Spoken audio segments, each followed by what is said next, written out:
80 CE, the Colosseum, Rome. The afternoon sun beat down on 50,000 spectators packed into the newly completed amphitheater. They've already watched the morning's beast hunts and eagerly await the gladiatorial matches to come. But first, the executions.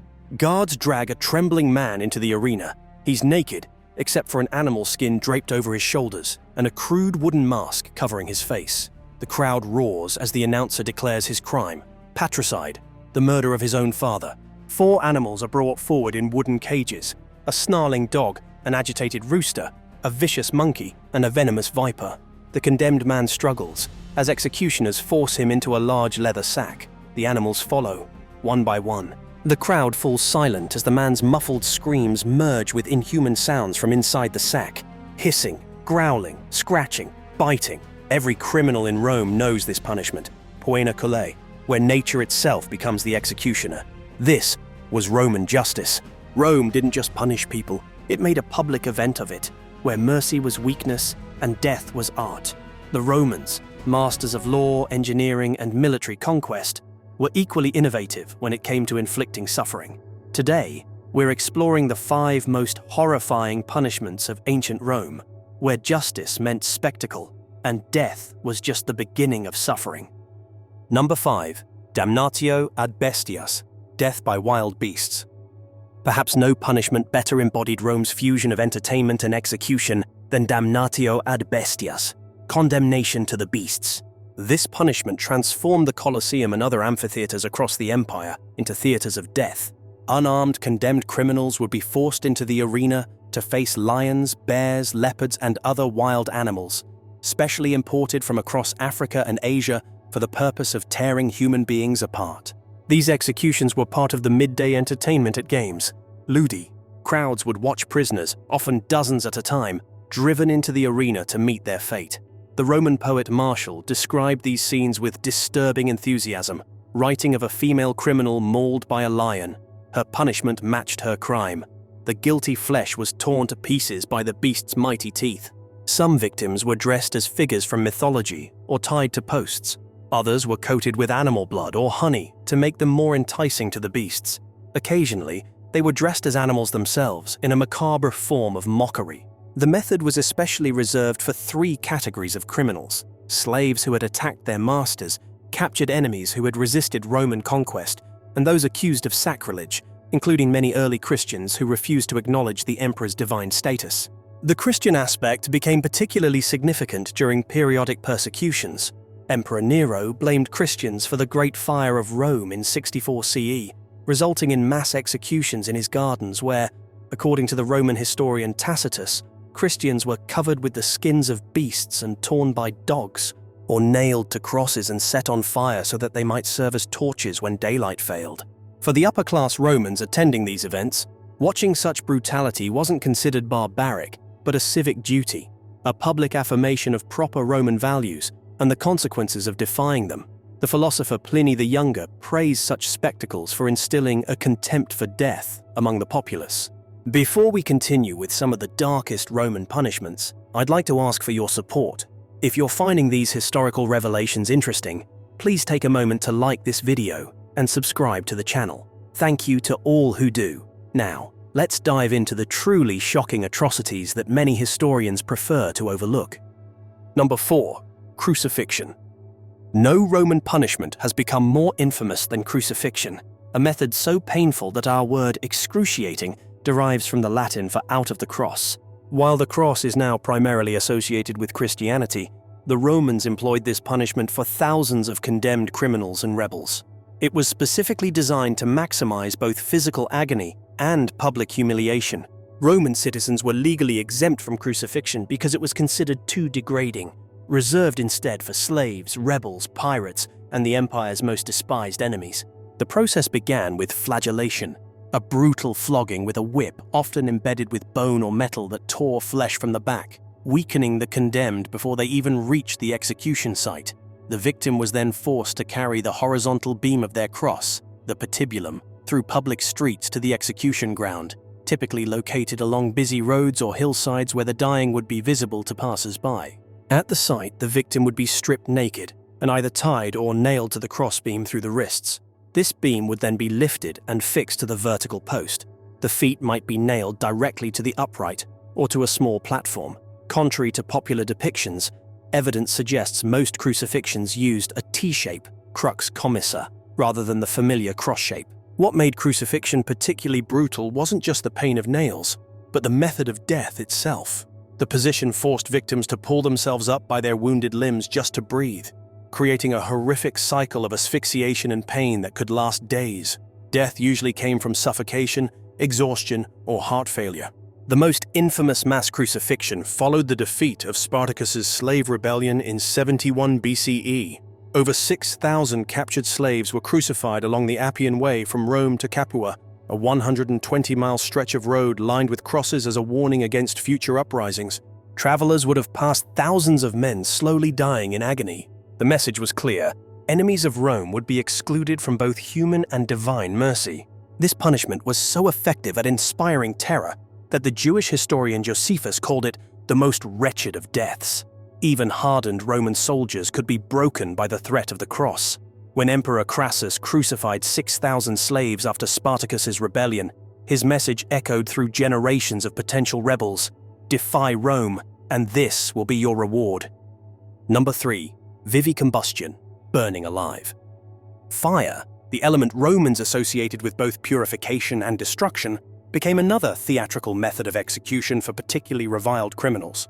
Burning alive was typically reserved for arsonists, following a principle of reciprocal justice. Treasonous soldiers, slaves who murdered their masters, and during certain periods, practitioners of magic, and Christians who refused to renounce their faith. Some burnings occurred in the arena as part of public games.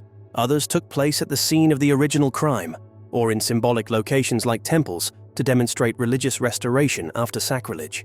The condemned would be stripped naked and either tied to a stake, ad palum, or placed on an iron chair, sella ferrea, designed to maximize pain.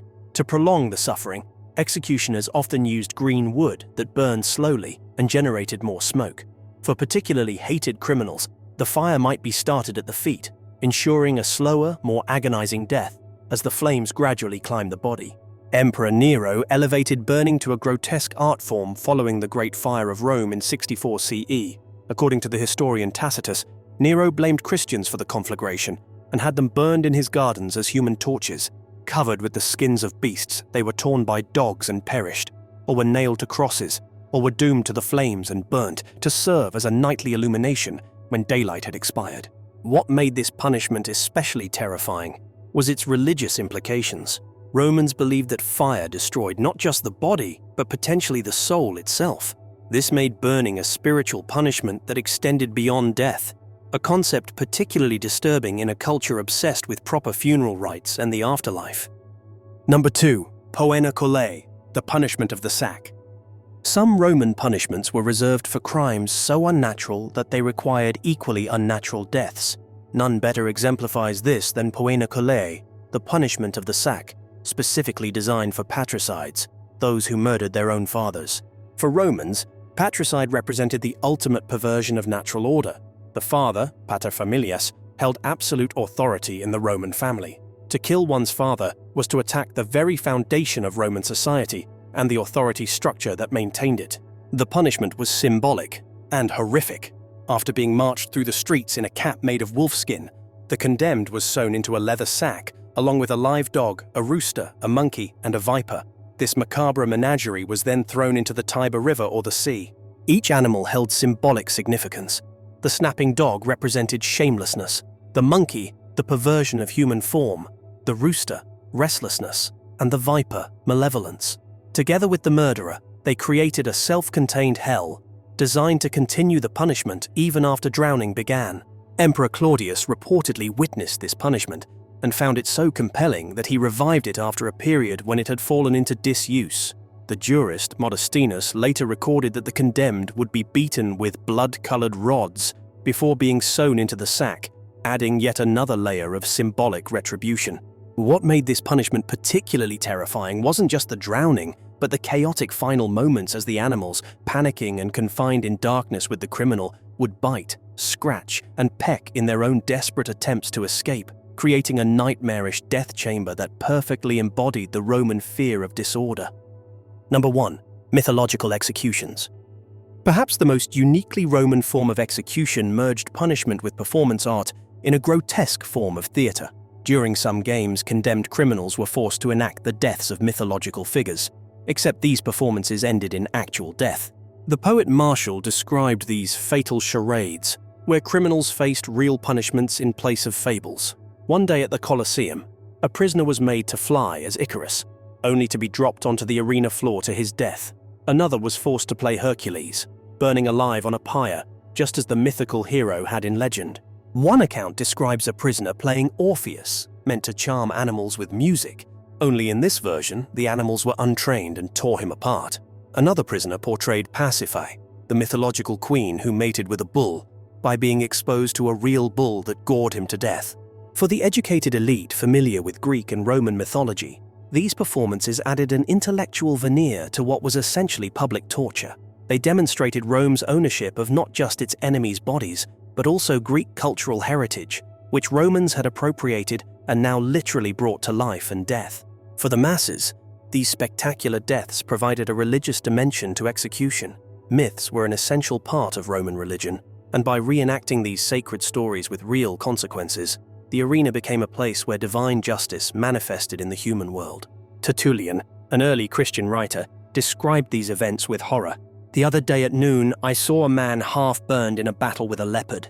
He had been dressed in a criminal's tunic to play the role of Attis, the god who castrates himself, and afterward, they sought to make him play Hercules as he was burning in the fire." These mythological deaths reveal how thoroughly the Romans integrated punishment into their cultural framework, transforming execution from mere penalty into religious ritual, entertainment, and cultural performance, all at once. Behind the general practices of Roman punishment were real human beings, individuals whose suffering was documented and whose stories bring the abstract horror of these methods into sharp focus. Perpetua and Felicity were young Christian women executed in Carthage in 203 CE during the persecutions under Emperor Septimius Severus. Perpetua, a 22-year-old noblewoman and new mother, kept a prison diary that survives as one of the most personal accounts of Roman punishment from a victim's perspective. Despite having recently given birth, Perpetua refused to renounce her faith or perform the required sacrifice to the emperor's genius. Her father visited her in prison multiple times, begging her to recant for the sake of her infant son. "Father," she replied, "do you see this vessel? Water pitcher or whatever it may be. Could it be called by any other name than what it is?" When he agreed it could not, she concluded, "Neither can I call myself anything other than what I am, a Christian." On the day of execution, Perpetua and another woman were led into the amphitheater of Carthage, along with other Christians. After being stripped naked, they were exposed to a wild heifer, chosen instead of a bull in a twisted acknowledgement of their gender. Witnesses recorded that Perpetua seemed to enter a trance-like state, appearing unaware of her wounds. After being gored but not killed by the animal, a young gladiator was sent to finish her with a sword. His hand trembled so badly that Perpetua herself guided the blade to her neck. Seneca the Younger, renowned Stoic philosopher and advisor to Emperor Nero, met his end through forced suicide, a privileged death granted to high-status Romans. After being implicated in the Pisonian conspiracy against Nero in 65 CE, Seneca was ordered to take his own life. His death, recorded by Tacitus, demonstrates the performative aspect expected even in merciful Roman punishments. Seneca first attempted to bleed to death by cutting his wrists and the veins behind his knees. When this proved too slow due to his age and poor circulation, he drank poison, likely hemlock, like Socrates, whose death he admired. But this too failed to end his life. Finally, he was carried into a hot bath, where the steam suffocated him. Throughout this prolonged dying process, Seneca dictated a final philosophical discourse to his scribes, performing the role of the Stoic sage meeting death with equanimity. Vercingetorix, the Gallic chieftain who united tribes against Julius Caesar's invasion of Gaul, represents how Rome treated foreign enemies. After his defeat at the Battle of Alesia in 52 BCE, Vercingetorix surrendered personally to Caesar, laying his weapons at the conqueror's feet in a gesture of submission. Rather than receiving mercy, Vercingetorix was imprisoned in the Tullianum, Mamertine prison in Rome, a lightless underground cell where high-profile prisoners awaited execution. He remained there for 6 years until Caesar's triumph in 46 BCE. After being displayed to the Roman crowds, Vercingetorix was ritually strangled in the prison. a death that marked the complete subjugation of Gaul and demonstrated Caesar's power. These individual cases reveal that behind Rome's systematic cruelty were real people, whose suffering served the empire's need to control through fear, and whose deaths became part of Roman civic spectacle. Roman executions weren't just eliminating criminals. They were sophisticated political theater that served multiple crucial functions in maintaining imperial power. The spectacles demonstrated the state's absolute control over condemned bodies, mirroring its dominance over the empire itself, while creating shared experiences that united Romans across class lines in the Colosseum's 50,000 seats. This system reveals a fundamentally different worldview from modern justice concepts, one focused not on rehabilitation, but on maintaining hierarchical order through spectacular deterrence. The legacy persists in our vocabulary, capital punishment from Latin caput, head, and raises uncomfortable questions about human nature itself. How the same sophisticated people who gave us enduring legal principles and architectural marvels also normalized public violence as entertainment.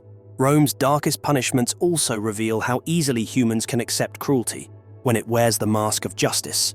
Thank you for watching Nefarious History. If these glimpses into history's darkest chapters fascinate you, subscribe for our upcoming episodes on medieval torture and other shocking historical practices that reveal the shadow side of human civilization. We'll see you next time.